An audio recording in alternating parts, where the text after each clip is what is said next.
go.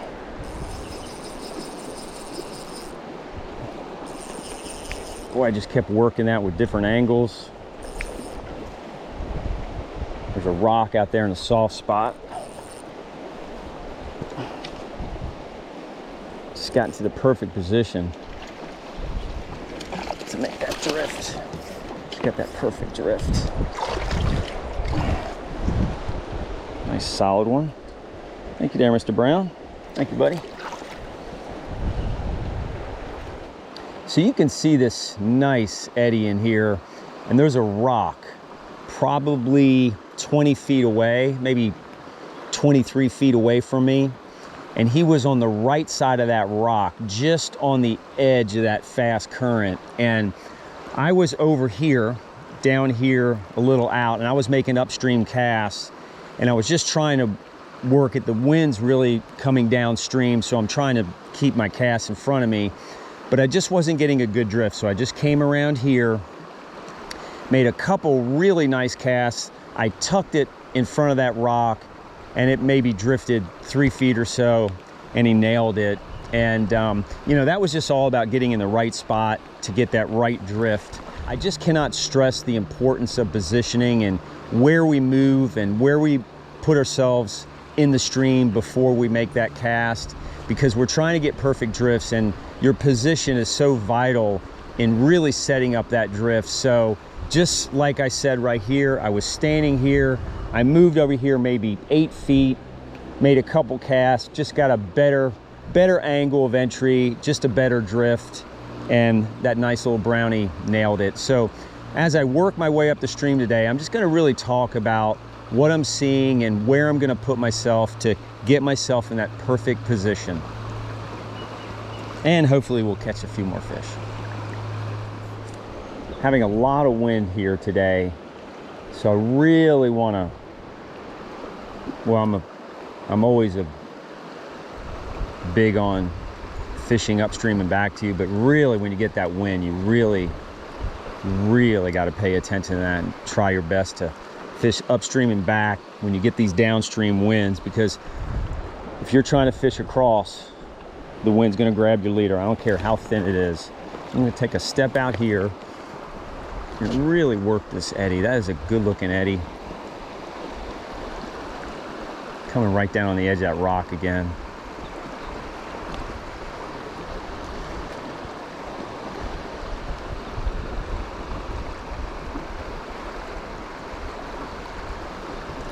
Let's work over here to the right.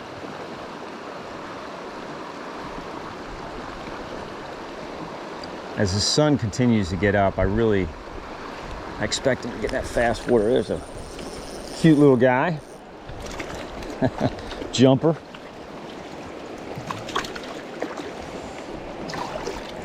Both of those fish hit on the, I got a size 16 Waltz on the bottom here. Just a natural. Pretty par marks. So he was in that more riffly water there. This looks really nice up in here. Just gonna stay below. Put a single fly on just to fish this here.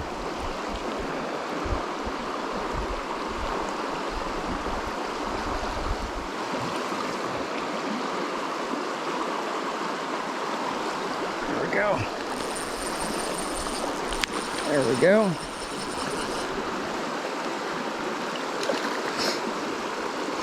Well, I was working that eddy really well. I put a single fly on, a stone pony, and I'll tell you why here in a second. Thank you, but boy, he is pretty. I love those sparsely spotted brownies. So a moment ago, I was just downstream. I crossed and wanted to, you can see this really fast rolling water, and this is just a good looking spot here. So I just also want to tell you why I put a single fly on here. You can see the water is kind of rolling like this, and I made one cast and I noticed right away my drift was just kind of getting jacked up. So I had bugs pulling on bugs, so I cut it. I put a single stone pony on, and I overweighted it, and I'll tell you why I did that too. So I got a 3.5 bead on. This water's really quick, and you got to get tight to it right away. And as soon as that bug hits, the current's taking it downstream. So if we overweight it, it's going to get really tight right away. And how you cast is super important. When we're making a traditional cast, we're stopping our rod high, so it's kind of one, and then we start to manage our line, so it's kind of 1, 2, then you manage the slack and you're into the drift. So it's kind of a 1, 2, 3 step process. Cast, stop, manage your line 2, start moving your rod 3. When you're in quick water like this, it has to be a really fluid 3-step process. So it's really 1 step ABC. So it's cast, manage the slack, and start moving your rod downstream. So it's kind of like 1, 2, 3, 1, 2, 3. And you can tuck it, you can stop. So I'm going to slow the process down. You can stop, give, and come back, all in one motion. So I cast, give, start managing the line, and moving my rod back, actually before the bug hits the water. Because if I wait till it hits the water, it's gonna get ahead of me. So once again, it's 1, 2, 3. Cast, give, come back. Cast, give, come back. All in one fluid motion. That's how you fish this really quick water without letting your bugs get ahead of you. It's all about controlling the drift.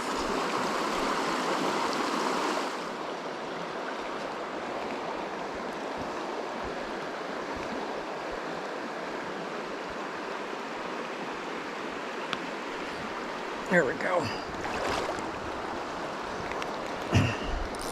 Boy, I worked this. It's a pretty decent fish here. I was really working this area pretty darn good. Just kept working my way up, tucking and tucking and tucking, and he was right in that heavier water too. Nice fish.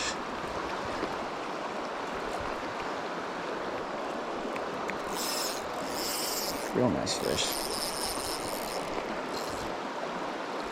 I just saw another decent sized brownie come over and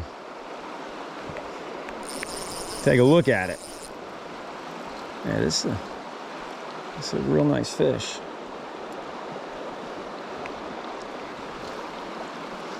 Get him in this shallower water. Boy, he's pretty. Gorgeous tail. Look at that guy. What a beautiful fish. Gorgeous red tail. Damn. Boy, he is a stunner right there. That is a stunner. Look at that. Look at that red tail.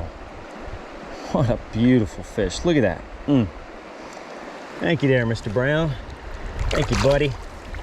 Thanks for playing. That was cool. I saw a fish just as same size.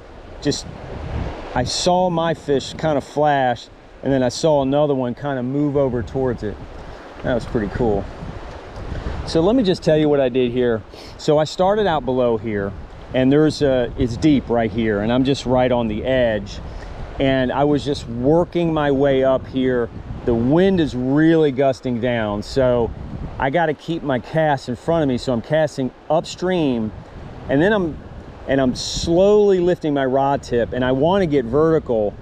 And you know, I did catch that fish. I hooked him kind of right in front of me here, but very difficult to get a drift past me. So a traditional up and across would be, you're going to be vertical right about here, and it's going to be right here, and you can go a little below. But this wind is going like this, and it really starts jacking with my drift right there. So I'm just really inching my way up, making upstream casts, working this edge, although I did make a cast in that heavy water, and I really tuck that thing down because it's got to be a good 4 feet deep out there. That was cool. Just really tucking that thing in. See, now the wind died a bit. I want to hook that other one I saw in there.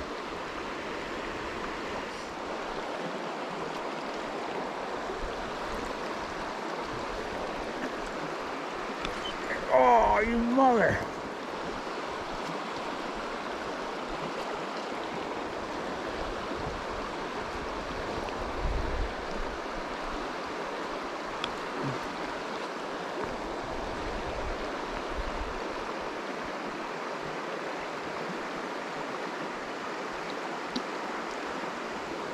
There we go. See, I'm able to get a nice up and across drifter here because the wind died down.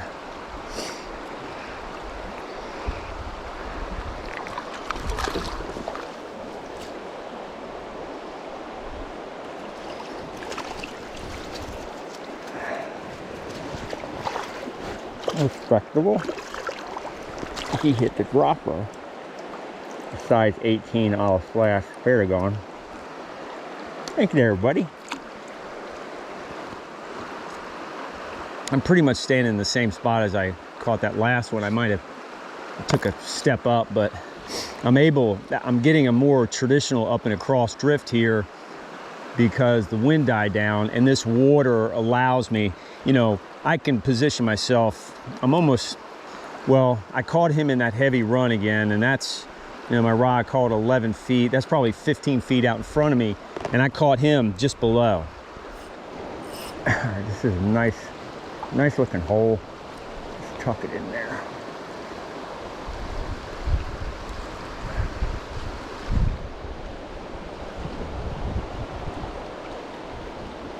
There we go. I don't know if you saw that sighter. That was cool.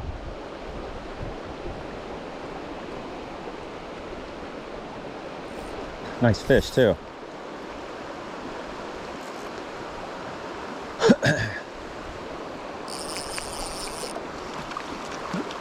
Like a rainbow. Wow. That's a beautiful rainbow. And there was no stocking of these guys here. Not in this area. Boy, that is a beauty. That is a beautiful rainbow right there. The white tip fins. Look at the white tip fins on that guy. Boy, what a beautiful rainbow. Love that. Thank you there, Mr. Bo. Thank you, buddy. Good stuff. You can see this main current right here. Nice deep hole here. He was just off the side, kind of in that rolling water, upstream cast and back to me. Really, this is the best way to fish this slower area, because if I was over here, you're going to have a hard time getting a really good drift, even though I'm going to swing around there and try to do it. But this is really, I'm in the ideal position to fish this area right in front of me. Get to a 3.3 out of 2.8 on the bottom there. I just keep messing with my weights today. The wind is coming and going, and all right, let's back off here.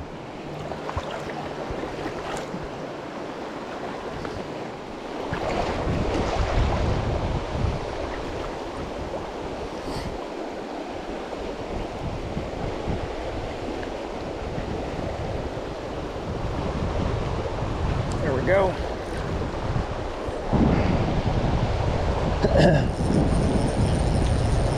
Shallow up there, but going to that heavier bug was just better. It really helped stabilize the drift, and he hit the dropper, size 18 Flash Perdigon. Well, he's pretty all lippered up. Thank you there, buddy. So I'm positioned here. So you can see where it kind of necks down there between this rock, this shallow rock bar here, and that log. It just kind of necks down there, and I caught it just on the upstream side of that, where it's a little bit slower. But you know, I'm in the ideal spot here, ideal position, because I was able to make an upstream cast and just bring it down in the perfect lane. I'm gonna swing around there and get some drifts, but really this is the ideal spot because it's shallow water, so I really don't have to worry about accessing the bottom, or getting it close to the bottom, I should say. But if there was no wind, I'd probably have a single 2-3 on here.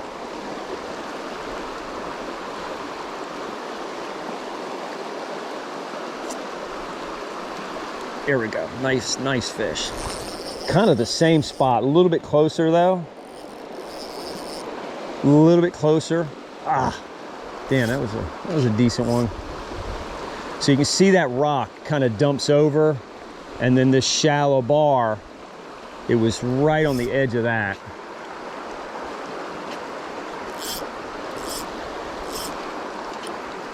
He hit the Jack Daniels.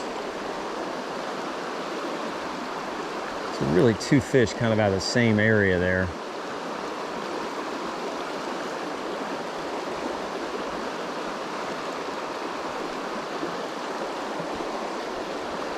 I actually might go lighter fly here again because that wind's dying down. I'm gonna do that.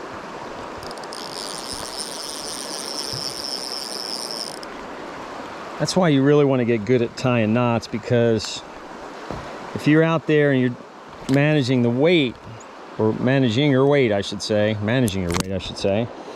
know, you just got to rotate through weights depending on the depth of the water, the wind. The wind's a big factor. And if you get really good at your knots, you're just more likely to change. It takes me longer just to take my sunglasses off and get prepped again. All right, let's get back in there. See, now it's just slowing up through there. It's really nice.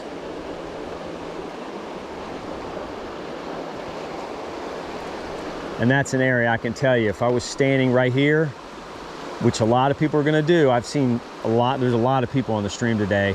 Every person I see is fishing like this. Every person. I have not seen one person fishing upstream and back. And it's even the indicator guys are doing that. Well, an indicator guy would struggle in that hole right here. I mean, that last fish I hooked was 10 feet off the bank, and somebody's going to stand there, and you can't, and it's not very shallow, or I'm sorry, it's not very deep there, and those trout are camoed, and if some guy walks up there, he's going to look down there. Well, the fish is going to be gone, but you can't see that fish under there. Really be aware of your positioning.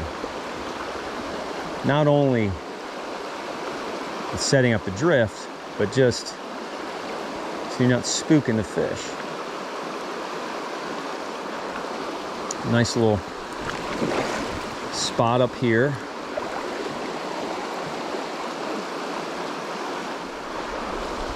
Take a step out. I want to keep my cast like that coming back to me, and there's just a nice edge there, right there.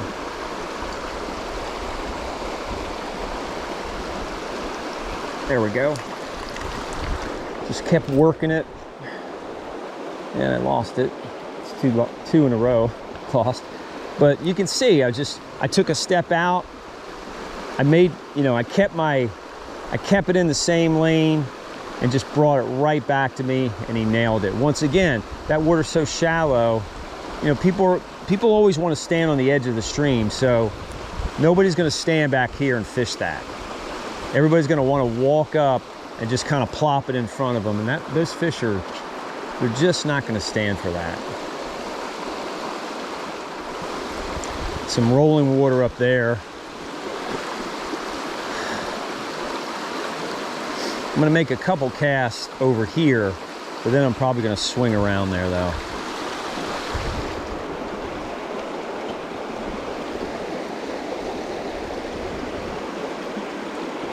Not a bad drift. A little surprised because it's kind of heavy. There we go. Oh, I'm not surprised I lost that one. 3 in a row. Fish yesterday, I didn't lose. I caught a bunch of fish yesterday. I didn't lose 2 fish yesterday, and I just lost 3 in a row. Once again, I mean, I'm just making these upstream casts, and it's really heavy water there, but the wind died down, and I was just able to stay ahead of it, and just worked out. So now there's a big gust of wind coming downstream. It's funny, it keeps, sometimes it's up, sometimes it's down. There's a storm rolling in tonight, and I'm sure it's going to be kicking this afternoon. Once again, I'm doing the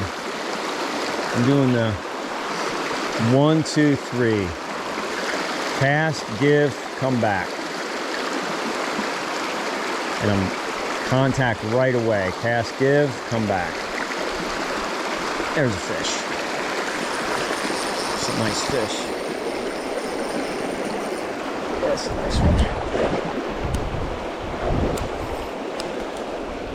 Swing him down here. Get him away from that nastiness.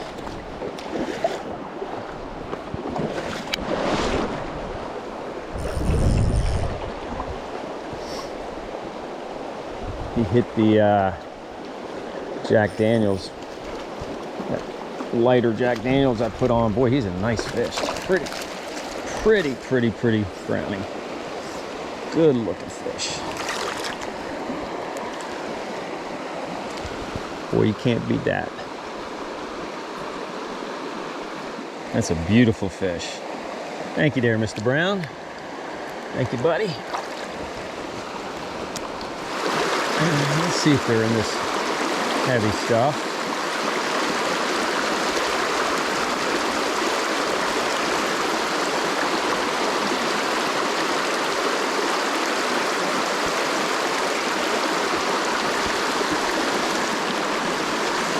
There's a nice slow spot. You see that rock kind of dumps over. Even though it looks quick, it's slower than the left and right, so it just might hold a fish. But I gotta get down quick here. So I can actually, well, I'm in a good spot right here. I'm gonna see if I can tuck this 2.8B down.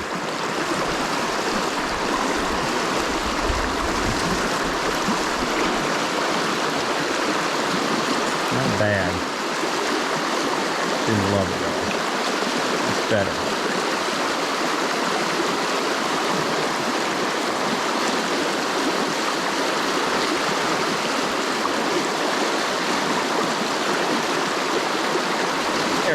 There we go. Nice fish again. Whoa, nice fish. Let's take him down here again. He's gonna want that log bad.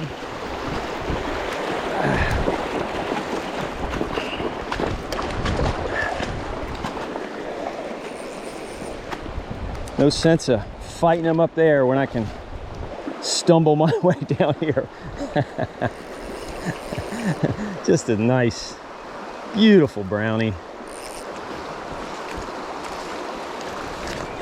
Oh well. As I lunge for it. He's not a full catch, not a half catch, more of a 3/4. But he was just like the last one. He was a nice fish, man. He's probably 16 inches. Just love that heavy water. I tucked that bug down in there and he nailed it. That was cool. That is some heavy water, but you can see, once again, that's a spot I don't think a lot of people are gonna fish. This is the beauty about Euro Nymphing. No way an indicator's gonna fish that water right there. But I tucked it down within 5 feet, he was on it. And that's all you're gonna get. You're just gonna get a 5 to 7 foot drift in there, that's it. That's the beauty about the tuck cast. Just fire it in there. Just fire it in there, just dive it down. Amazing how you can slow that small bug in that heavy water when it gets down to that cushion on the bottom. So this is a really great looking area. I love areas like this. It's almost like you could just fan cast through here. You've got this real deep area behind us leading up to this shallow riffled water, and there's just some kind of just singular big rocks throughout here. So it's almost like you just fan cast through here, and they could really be anywhere, but I suspect they'll be next to these rocks. But it's shallow, but there's a ton of wind, of course, and ideally I'd be hitting this with probably a couple 2-3 beads, but that's not going to happen. But I might have to lay my sighter on the water here.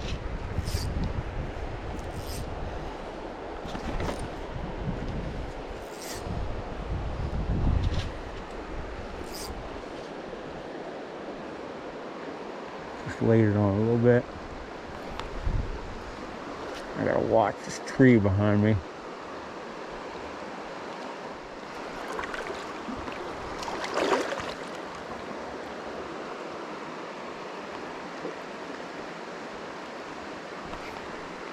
Oh, nice fish. Really nice fish. Right next to that rock, too.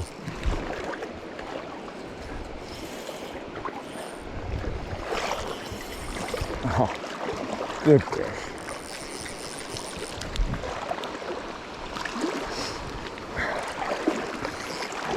Oh, God damn it. Oh, son of a bitch. He was probably 20. He broke me off too. Son of a bitch. He had the Jack Daniels and broke off. God.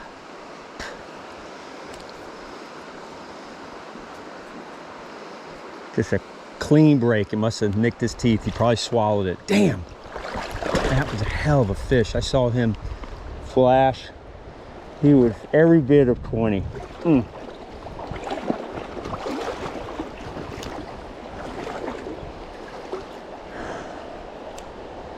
I'm gonna lick my wounds on that one.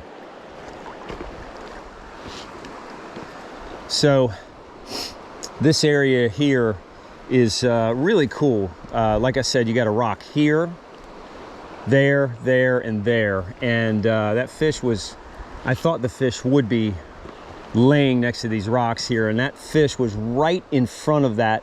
It's a pretty large rock over there. I don't know if you can see it. It's probably 25 feet away.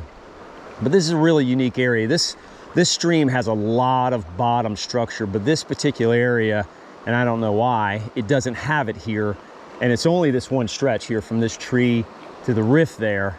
It's just a lot of small gravel, but these larger rocks. And these fish, this is just a great area because they'll come out of this deep hole and move up in here when they got their feed bags on, and they love hugging these big rocks in here. And that's where that guy was. Just really like this spot right here.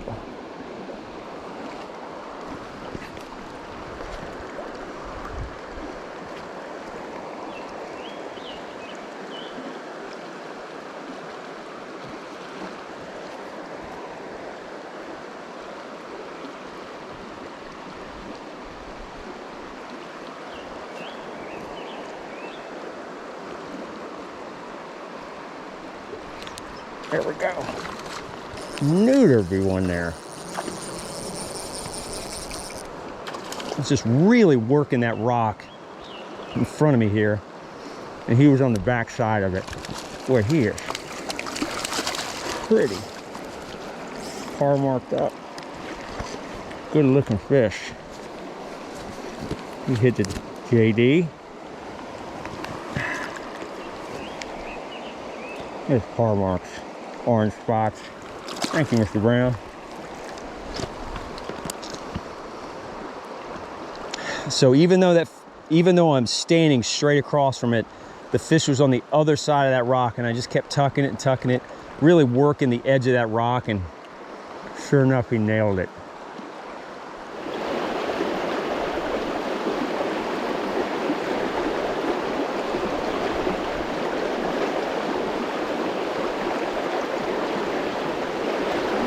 There we go. Oh, nice fish. Boy, he was right where it rolls over.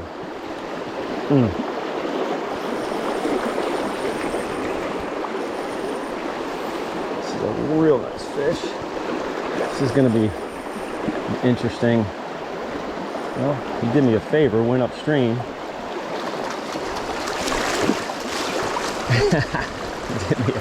did me a huge favor there. That's a nice brownie right there.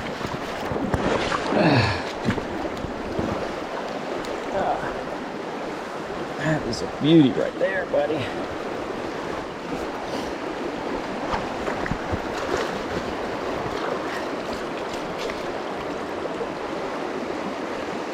Look at that guy. Nice fish. Thank you there, Mr. Brown. Thank you, buddy. That was awesome. That was really cool. So you can see that rolling water. You see that white water there, and it rolls over, and then it tears down. And I don't know how many casts I made. And honestly, I don't think I let it drift back as far as I needed it to be. So I made probably 5 casts, and then the next one, I just let it go down, and he was right before it drops over, boom, right in front of that rock right there. That was pretty sweet. I mean, look at this fast water. You get a nice 15-inch brownie. They slide up in this stuff, and they'll find a cushion there on the bottom. And that was just working it. Good stuff. You know, people get a piece of water like this, and they get, I don't know, for the lack of a better word, intimidated by it. So they just pass it up. But the best way to fish this is to stay below, do that comeback. I call it a comeback cast. It's the cast, give, come back. And that's the way you got to fish this. Upstream, coming back to you. It's very shallow. The drifts are going to be really quick, but if you do that comeback cast, you're going to give your bugs a chance to get down in that zone, and you can stabilize that drift there. So don't be intimidated by water like this. When you see this rough water and you see white patches and these rollers, those rollers are telling you something, and that means there's a rock or an obstruction there. It's slowing that current. Even though it's fast, there's enough slow current at the bottom, and the fish can hug it. And also that tier, the way it drops down, that's just always a great ambush place for trout. Because once again, before it rolls over, it's some slow water there. There's a rock at the end. It's kind of slowing it up there. So I'm going to work this right here. Then you got heavy water, and then there's it doesn't look like it, but it's a little slower on the other side. A couple steps up here.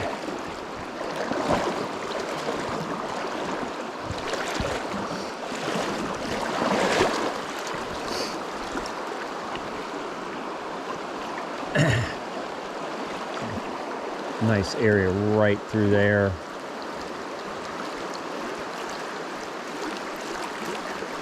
There we go. Decent fish too. I knew I just needed to fire one down in there. Nice fish. Hit the dropper.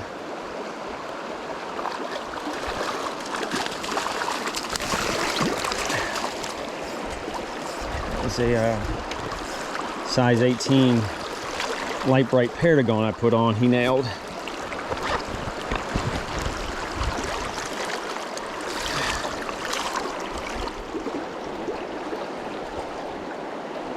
Light braided and kisser.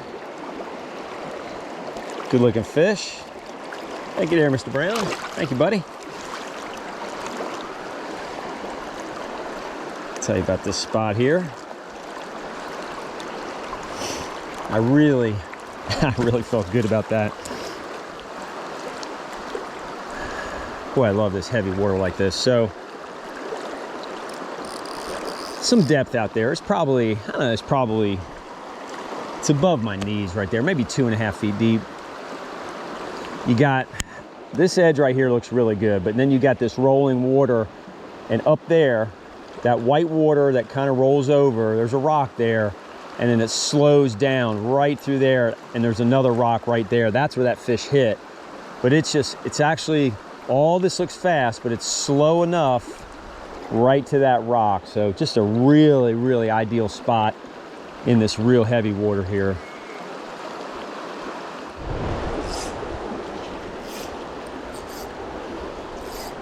Let's see if I can't fire another one down in there.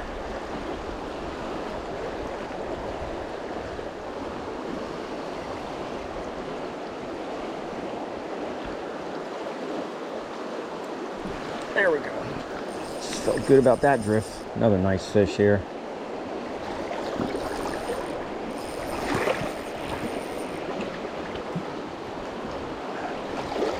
Some serious upstream bend on it. I'm trying to work it out in front of me here. Nice fish. There we go. In the net. Hit the Jack Daniels. Nice fish. Nice fish. Look at that guy. Look at that snake. Thank you there, Mr. Brown. Thank you, buddy.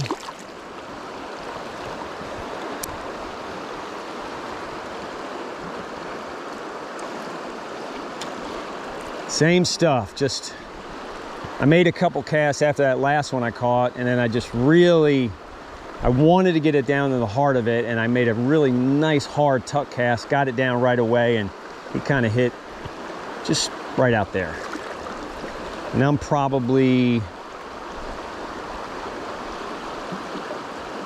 20 feet away.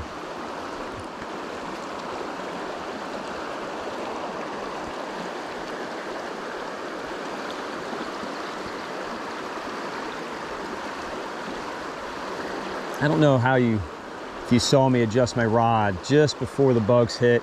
It's kind of like bugs hit and my rod just moved forward. A lot of people stop that tuck cast. I'm casting off of my right shoulder.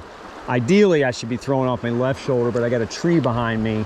So when you're, first of all, I'm square to the target, but when you make that cast, that tuck cast, most people want to stop. And if you do that, line's gonna get ahead of the rod tip, and then you're playing catch up. So you want to stop. You want to stop here, but adjust. As soon as the bugs hit the water, you're already moving your rod. And it's just that little movement that really sets you up perfectly. It's like that. So I actually did it in the air before the bugs hit. And I just drove the bugs down. And I just had a perfect drift in there. So so I adjust it as it's in the air, and I get into my drift right away. All right, let's work this little pocket right over there.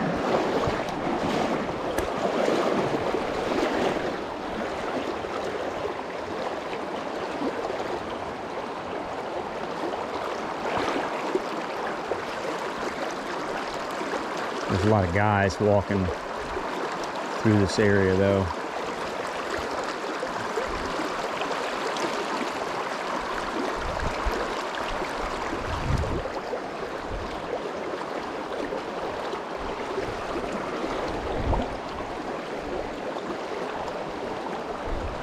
There we go.